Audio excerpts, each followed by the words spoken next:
Hello guys, कशा आहात तुम्ही सर्वे? तर आजची ट्रिप एकदम zero planning on the spot आहे. तर काल रात्री आम्ही जातानाची ट्रेन केली आहे, बाकी काहीच प्लॅन केलेलं नाही आहे. तर एकदम रॉ एक्सपिरियन्स असणार आहे आणि मी तो सर्व रॉ एक्सपिरियन्स यूट्यूबवरती टाकणार आहे.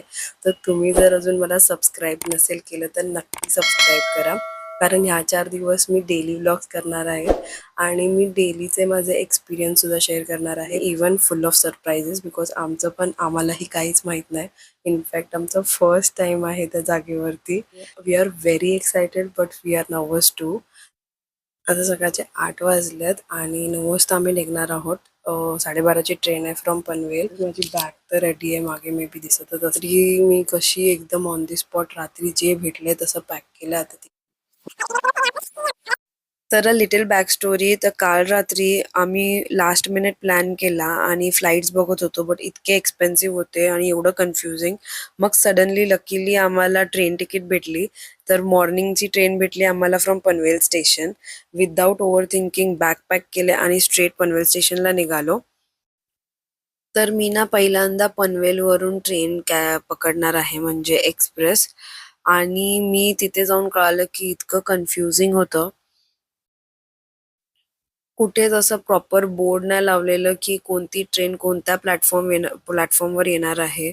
इतकं कन्फ्युजन, त्यात इतकं ऊन होतं. इथे जाऊन कळालं की आमची ट्रेन सुद्धा लेट आहे. ऑलमोस्ट 2.5 आवर लेट होती.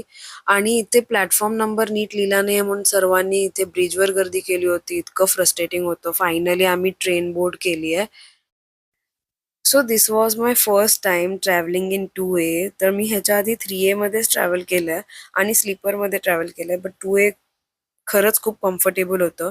कर्टन्स होते, म्हणजे प्रत्येकाची प्रायव्हसी होती, सीट्स पण क्लीन होते, चार्जिंग पॉईंट होता आणि क्राऊड पण, म्हणजे तो आवाज वगैरे असतो ना तसं काहीच नाही, एकदम शांत होतं. सर्वजण आपापल्या प्रायव्हसीमध्ये, म्हणजे कर्टन्स वगैरे लावून बसलेले.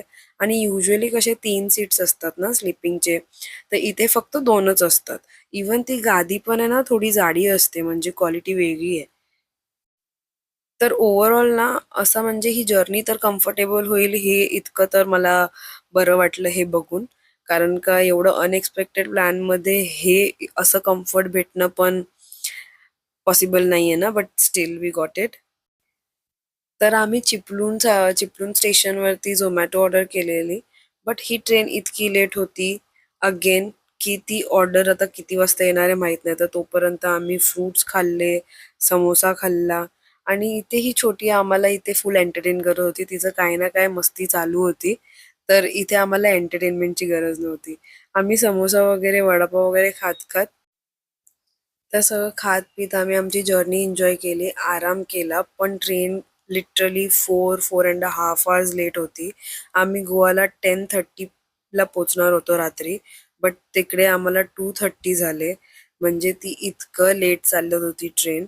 आणि आम्ही ट्रेनमध्येच असे काही बुकिंग पण बघितले. आम्ही काहीतरी स्टे वगैरेचा ऑप्शन बघितला रात्र काढायसाठी.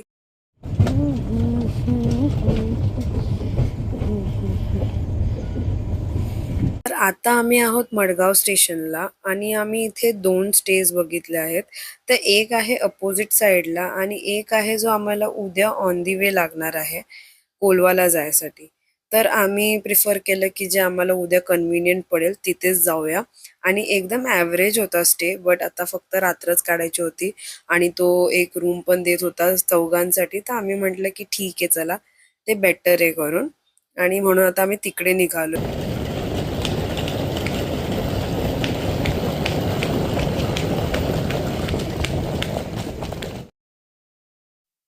रात्री 3 वाजता साऊथ गोवाच्या स्ट्रीट्सवर इतकं सुनसान आहे आणि तिथे आम्ही चालत चाललो त्या स्टेपर्यंत, कारण इथे आम्हाला काही टॅक्सी किंवा काही भेटत नव्हती.